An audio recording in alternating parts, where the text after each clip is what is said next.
ජීවිතේ වැඩිපුර ලැබෙන හොඳම දේවල් විඳින්න. දැන් SLT Broadband වෙතින් 75% දක්වා වැඩිපුර ඩේටා සතුට ජනවාරි 1 වෙනිදා සිට Sri Lanka Telecom.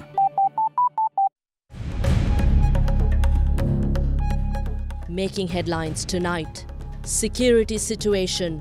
Kandy brought to normalcy. Curfew extended until tomorrow morning. New Minister. Ranjit Mattuma Bandara sworn in as new Minister for Law and Order. Field Marshal Sarath Fonseca unhappy. International calls. While China says incidents in Sri Lanka an internal matter, UN High Commissioner for Human Rights urges member states to explore use of universal jurisdiction. I have repeatedly urged the government to advance its implementation of the transitional justice agenda. Marking International Women's Day, Sri Lanka calls for more women representation and laws to combat harassment. We are still battling for gender-sensitive and gender-appropriate work tools. You have stubborn resistance to closing the gender gap. Right now, I don't see that many people voicing out, their opinion in support. End of a journey. Chief incumbent of Sri Sambodhi Temple and the founder of the channel, the Buddhist, bids farewell to the nation.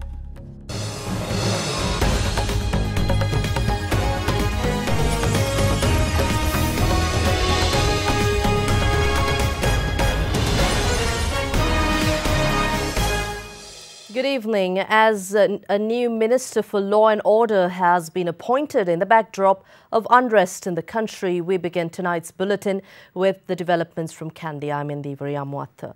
Police today said the main suspect accused of instigating the incidents in Kandy was arrested along with 9 other suspects. Meanwhile, a 12-hour curfew was reimposed in the Kandy Administrative District from 6 p.m. today until 6 a.m. tomorrow. In this backdrop, Sri Lanka Tourism informed that all tourists can produce their foreign passports as a pass in the event of curfew. Following the recent unrest in several areas of the Kandy district, IGP Pujit Jayasundara ordered to impose curfew in the Kandy Administrative District from 4 p.m. yesterday until 4 p.m. today. However, curfew was lifted by 10 a.m. this morning.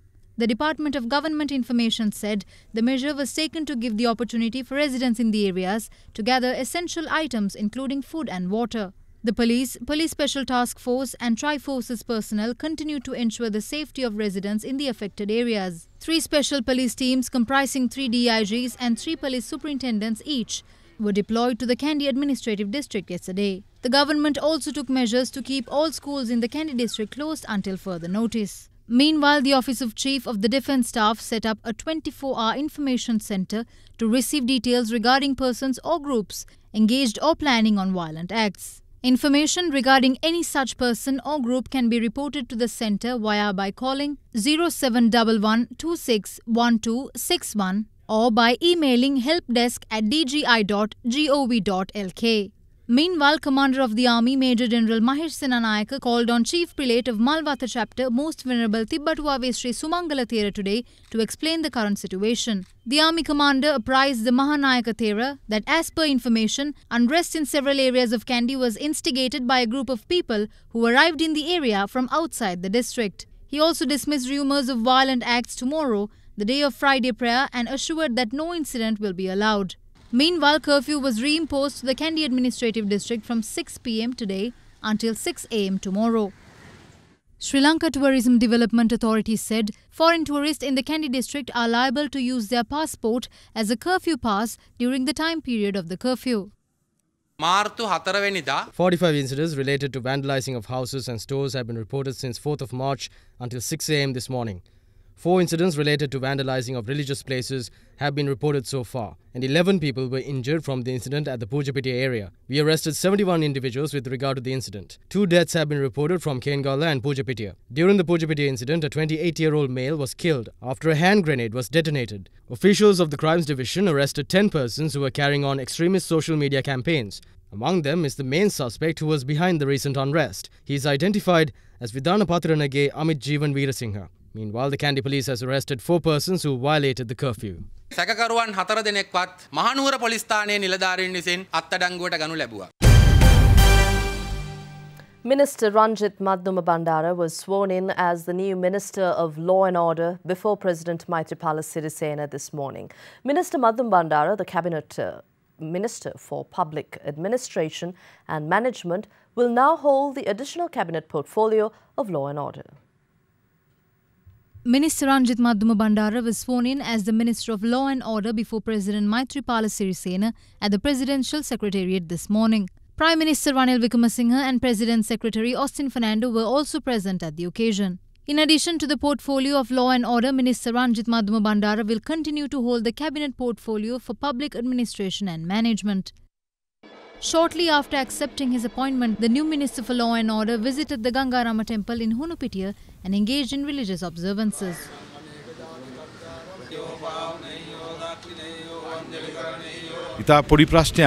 An incident caused due to a minor issue went too far. It is the duty of our government to bring justice to all communities. I, as the Minister of Law and Order, will try to carry out my duty to the best in order to uphold democracy, independence and justice while ensuring that all receive protection and are able to live in unity. I would like to express my gratitude to both Honourable President and Prime Minister who entrusted me with this responsibility during a situation as this in the country. Meanwhile, many views were expressed over the new appointment. ඔබතුමාට එම අමාත්‍යදුර පිරිනැමීමට ශ්‍රී ලංකා නිදහස් පක්ෂයයි ඒකාබද්ධ විපක්ෂය සජ්ජාතික වශයෙන් සියලුම මන්ත්‍රීවරු කීප දෙනෙක්ම විරෝධය පාරා තියෙනවා. කවුරුවත් විරෝධ වෙලා නැහැ. No one from the UNP objected. Even the General Secretary of the Sri Lanka Freedom Party congratulated me. They spoke to the President. General Secretary of the UPFA Mahinda Amaravira also congratulated me. Those running behind the flower bud are the ones who are frightened. The position is now given to someone else. Minister Ranjit Bandara didn't even know this until he was called to the Presidential Secretariat, and the President, in a surprise move, handed him the ministry. We express our displeasure over the decision and will take necessary action in the future.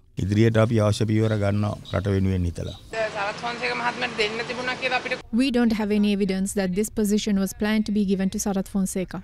There was huge criticism when the Prime Minister was temporarily given this position, especially due to the Treasury bond scam. Now that is given to Minister Ranjit Bandara, a senior minister and a well-experienced minister. Let's see how he handles. I congratulate the minister. He took an oath in a backdrop where the country is facing a major problem. Especially the problem caused in Kandy can possibly spread into other areas. Therefore, he has a big responsibility and we expect that he will fulfill this responsibility in a proper manner.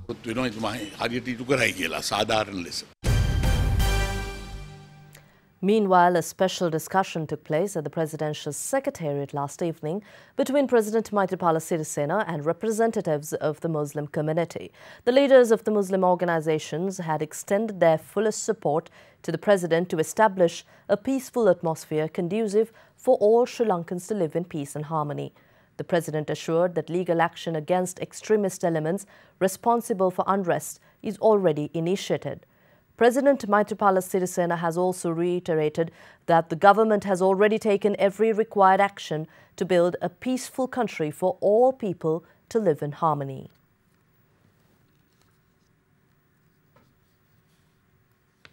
And Prime Minister Ranil Wickremesinghe assured that compensation for the lives and properties lost during the unfortunate incidents in Kandy will be finalized soon. Prime Minister Ranil Wickremesinghe gave this assurance today, making a special statement to media.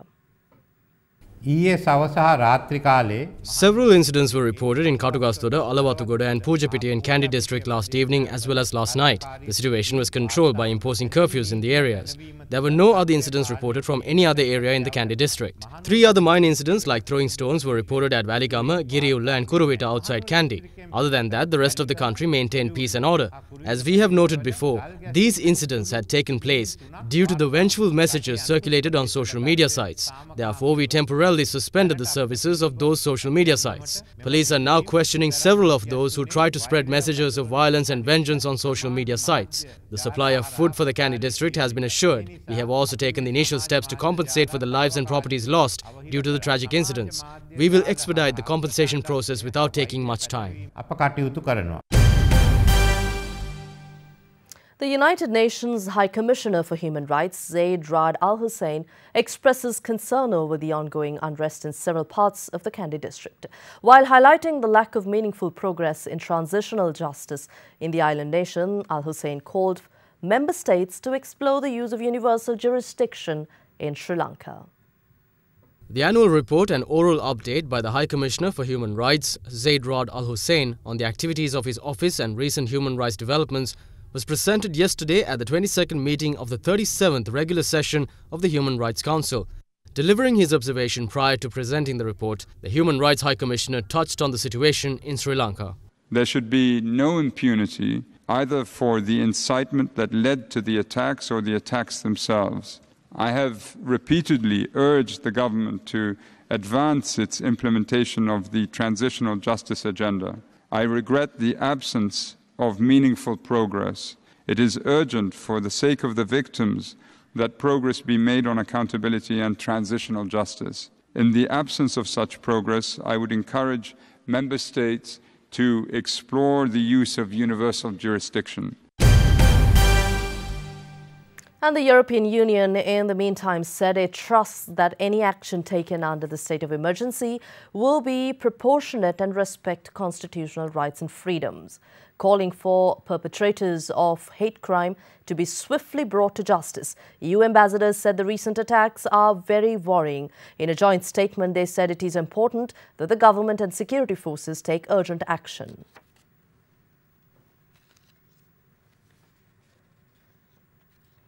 And China referred to the series of incidents that unfolded in the country as matters belonging to Sri Lanka. Speaking during the regular press conference at China's foreign ministry yesterday, spokesperson Zheng Shuan said that China believes the Sri Lankan government and the people are capable of handling the current situation. When asked by a reporter to comment on the unrest situation, Shuang says it was Sri Lanka's internal affairs.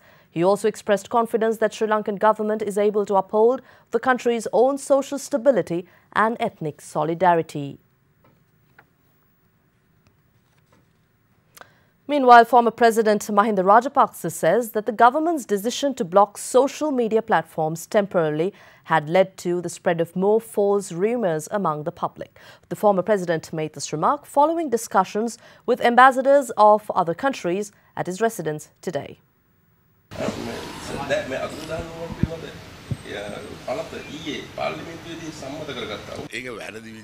They passed it in the wrong way. The Prime Minister didn't even consider the amendments the Subject Minister wanted to introduce to the bill.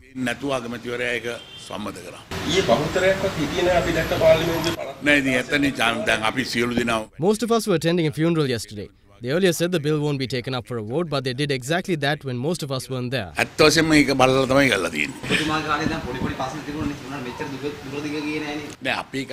There was control during our tenure. There's no control anymore, and there's no one to take the responsibility.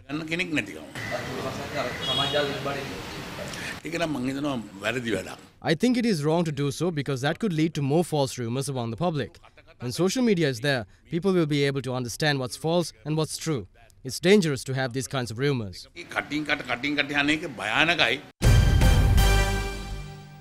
The ongoing situation in the country dominated debates in Parliament today as well.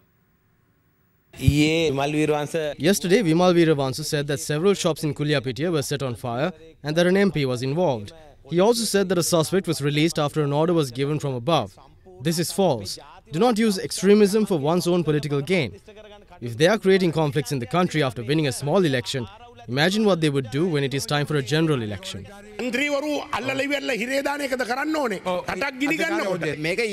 This is not an incident which took place overnight. These incidents occurred due to MPs like Vimal Veeravansa and Gammanpilla. It is clear as to who is behind this. Rather than drop hints, clearly present the names and address it in Parliament. A representative of the public has every right to go to a place where there are issues being faced. They have a right to go to the police. So please do not dump the issue of extremism upon someone else at a time like this. We request that all MPs' rights are protected. We may have issues amongst ourselves, but do not involve politics in this. Sort out issues at Parliament and continue this government.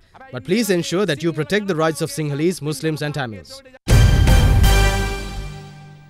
General Secretary of the Sri Lanka Freedom Party, Minister Duminda Dissanayake, says that necessary decisions should be taken at the correct time when ruling the nation.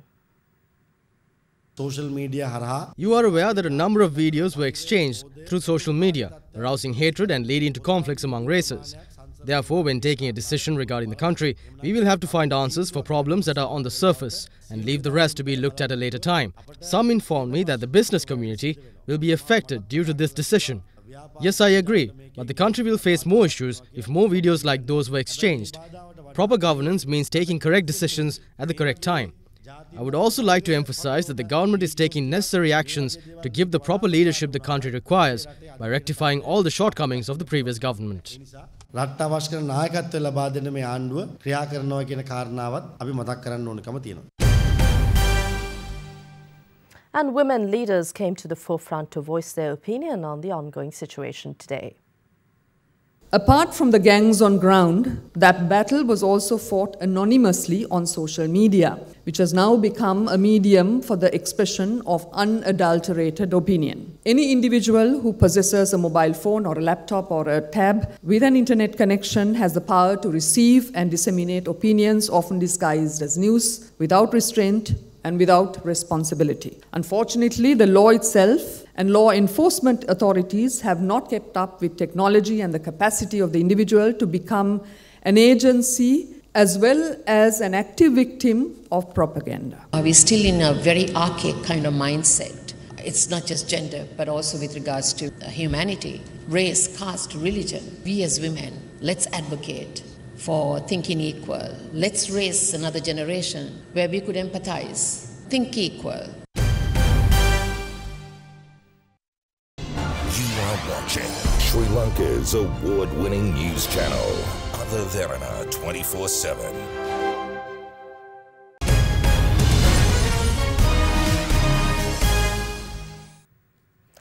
The remains of the founder of the channel, the Buddhist and the chief incumbent of Sri Sambodhi Temple, Venerable Darana Kusala Dhammathera, was cremated at the Independence Square this evening. The cremation ceremony of the Venerable Thera was conducted with full state patronage.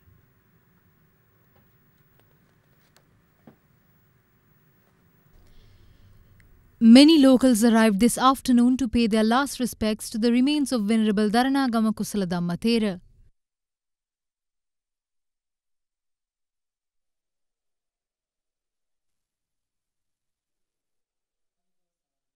The funeral cortege set off at 1:30 p.m. today from the Sri Sambodhi Temple and made its way to Independence Square.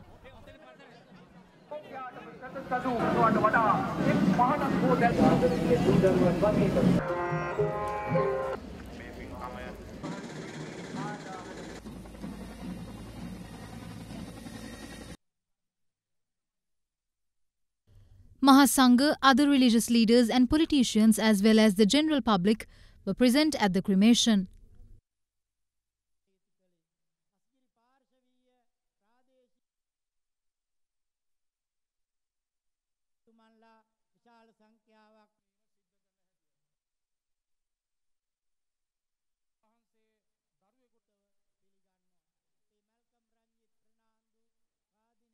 Buddhaṃ saraṇaṃ gacchāmi imāni mataka vattāni. I request the citizens not to be deceived by any force trying to defame the country and make the country into an international slave. Venerable Thera respected all the races and religions. The biggest respect that we can show to the late Thera is refraining from actions that arouse racism.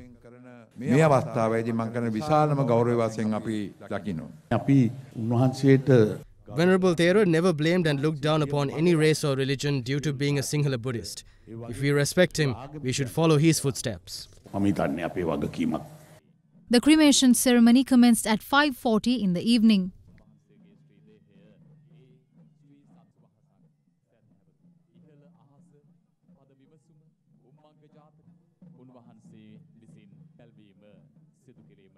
උන්වහන්සේගේ ශ්‍රී දේහෙන් කහ සිවුරට කරාල් ගෙන ගියේ කොත අගරැඳි උන්වහන්සේගේ ශ්‍රී ප්‍රේම අප සියලු දෙනාටකයේදී දැවි.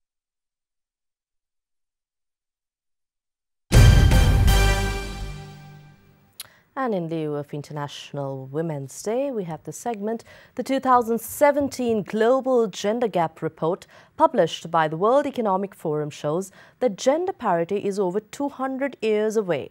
It is in this backdrop that the theme Press for Progress was resonated in Women's Day celebrations across the world, calling for equality in the spheres of social, economic, cultural and political arenas. We now take a look at how women were celebrated across the globe and here at home. What I know for sure is that speaking your truth is the most powerful tool we all have. I am speaking today, not just for the Me Too's, because I was a Me Too, but when I raise my hand, I am aware of all the women who are still in silence. A world in which I could wear whatever I want, say whatever I want, and express my desire however I want without fearing for my physical safety or reputation. That would be the world in which female desire and sexuality could have its greatest expression and fulfillment.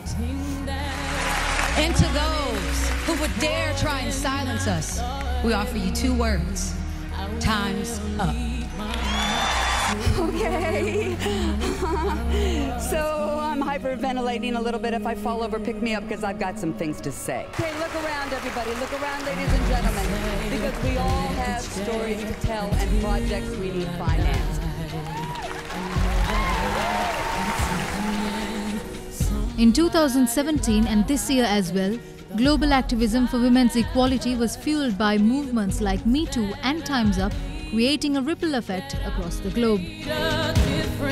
According to a street survey and women's rights experts in 5 continents, a global movement to stop sexual harassment of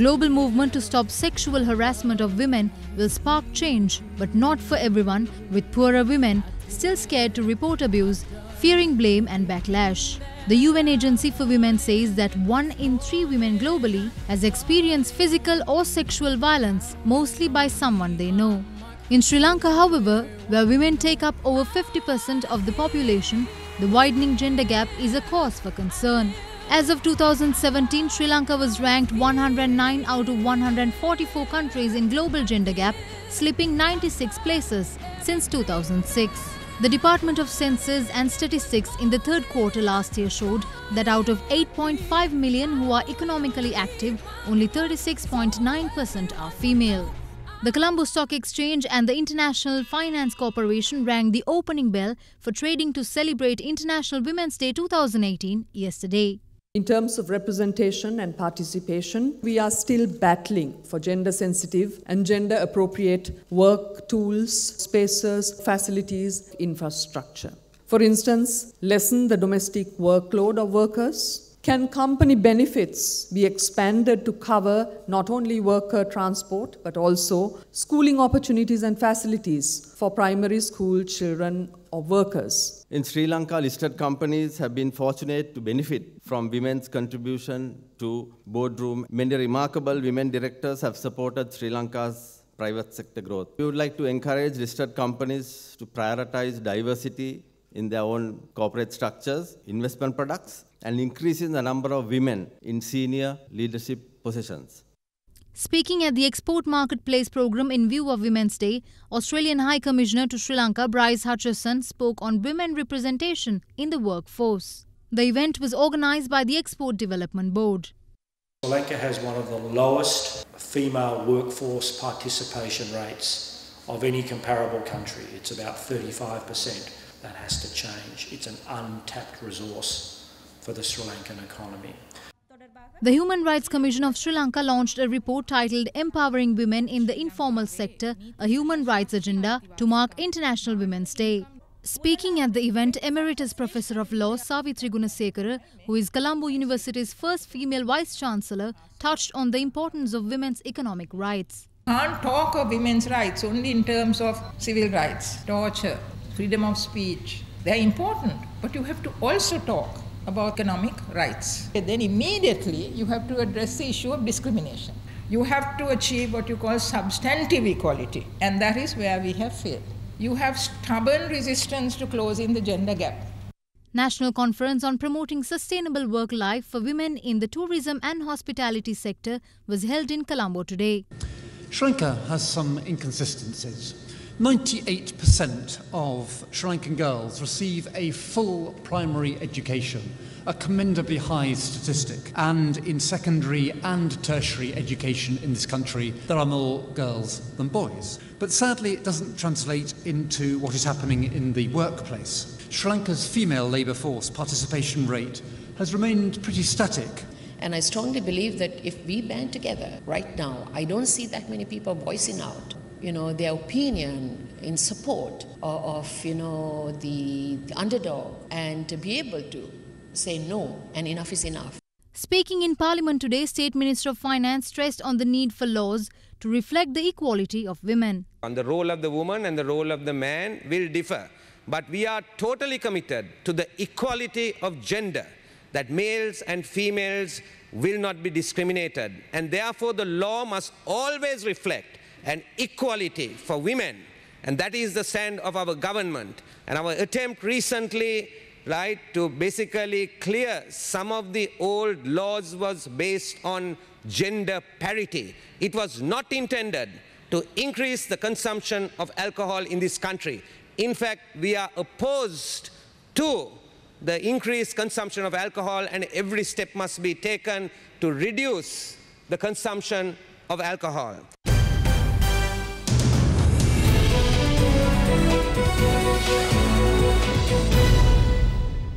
And in your business news, UniCredit Bank of Austria has agreed to provide 61 million euros, approximately 11 billion rupees in credit facilities for the implementation of 2 water projects in Sri Lanka. The signing of the loan ceremony and the agreement with the UniCredit Bank and the People's Bank was held at the Ministry of Finance and Mass Media. Funds will be used for the construction of the Kiramakatuana water supply project and the project for augmentation of water pipelines along the Orugodavatta-Ambathale Road development project. Meanwhile, an export credit facility amounting to 50.6 million euros will be provided by the UniCredit Bank of Austria to the National Water Supply and Drainage Board to finance 85% of the project cost. The People's Bank has agreed to provide the balance 15% of the project cost.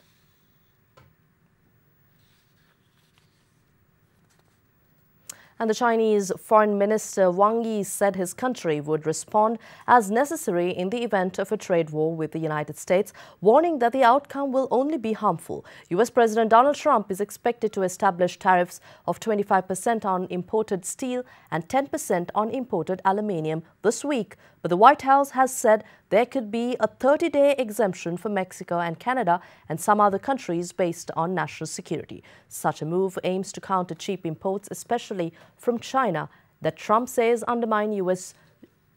industry and jobs.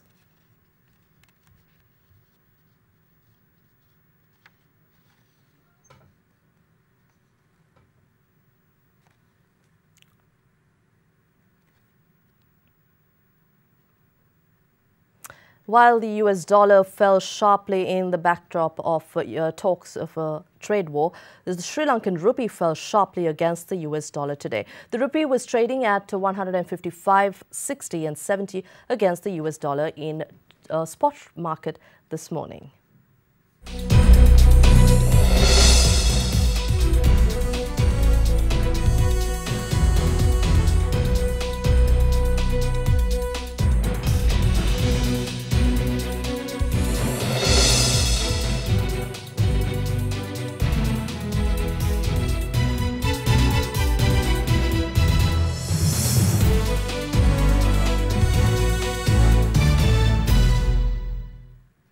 And the Colombo equity snapped the 3-day losing streak and closed in green today, driven by retail investor activity. The SPI moved up by 17.38 index points to 6,521.24, while the S&P SL20 index closed at 3,692.79, up 11.53. Market turnover picked up to about 773 million rupees, but foreign participation accounted for only 10% of activity.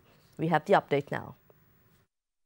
The market capitalization at the end of the day was 3,044.79 billion rupees. Today's foreign purchases were 645.69 million rupees and foreign sales were 669.87 million rupees. There were 3 crossings today and the crossing turnover was 198.45 million rupees. You are watching Sri Lanka's premier news channel, Other Derana 24/7.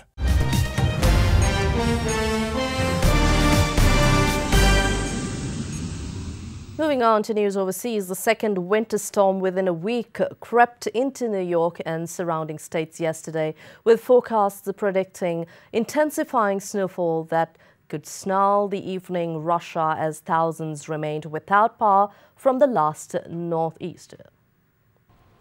The second winter storm in a week blew into New York and surrounding states yesterday with intensifying snowfall that delayed or cancelled flights and threatened to snarl the evening rush hour as thousands remained without power from the last nor'easter.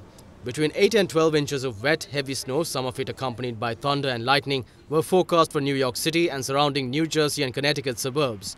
The National Weather Service said that wind gusts could create near whiteout conditions for commuters. At New York's Penn Station, all westbound Amtrak and New Jersey Transit trains were cancelled, as well as all Northeast Corridor service trains between New York and Trenton. And in light of International Women's Day, we take a look at news from around the globe with women. The trainer of a lion cub which attacked a young girl at a festival in Saudi Arabia has been detained amid intense public anger. In a video, the girl is seen cornered by the lion, which stands on its hind legs and grabs her head with its paws. She then manages to escape unhurt. A fire broke out at a hotel in the western Turkish city of Izmir yesterday, wounding 4 people. Footage shot by a local news outlet showed a woman falling down as she tried to cross to an adjacent building as flames engulfed the hotel. Another woman was seen jumping off the balcony to avoid the flames. An Iranian woman who publicly removed her veil to protest against a mandatory hijab law has been sentenced to 2 years in prison. Tehran prosecutor Abbas Jafari said that the woman, who has not been officially named, was found guilty of encouraging moral corruption. Women in Spain kicked off their first nationwide strike on International Women's Day with a pot-banging protest at midnight in Madrid today as they demanded an end to unfair wages, domestic violence and the country's prevailing macho culture. The walkout aims to highlight discrimination, harassment and violence against Spanish women, which organizers see as a product of macho attitudes. 11 women disfigured by acid turned models at a fashion show in Western India yesterday as they ventured down the catwalk with courage and self-confidence. Each survivor who had been a victim of an acid attack, usually carried out by their husbands or close family members, was dressed in colorful Indian and Western attire at the fashion show in Thane city on the outskirts of Mumbai to mark International Women's Day.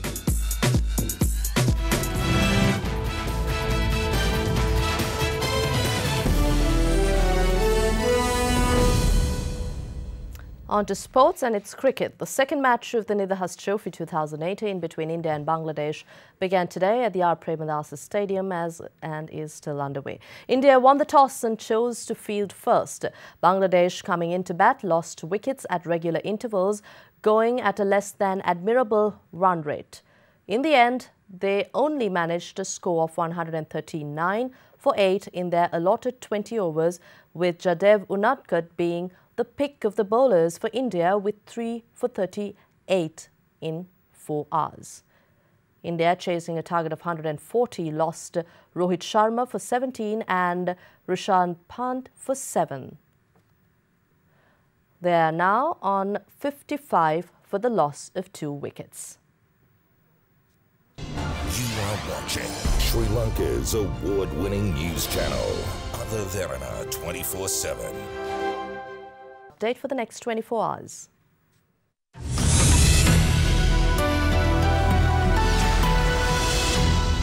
A very good evening and welcome to Forecast First. Well, tomorrow will relatively be a warm day with temperatures ranging between 20 and 33 degrees Celsius, with the lowest yet again expected in the Central Hills. Well, looking at the map, a low pressure zone will form from the east of the island and will gradually make its way to the west.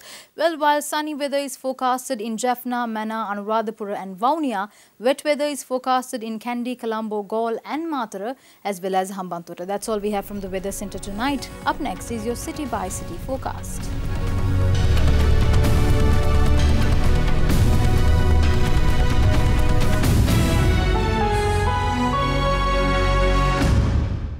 And that's all from the news tonight, but before we go, as usual, we'd like to leave you with some visuals. And tonight we take you to Horton Plains National Park in Nuwara. World's End is a sheer cliff with a drop of about 4,000 feet and is one of the most visited parts of the park and a key tourist attraction in the Nuwara district. Enjoy the visuals. Have a pleasant evening. Good night.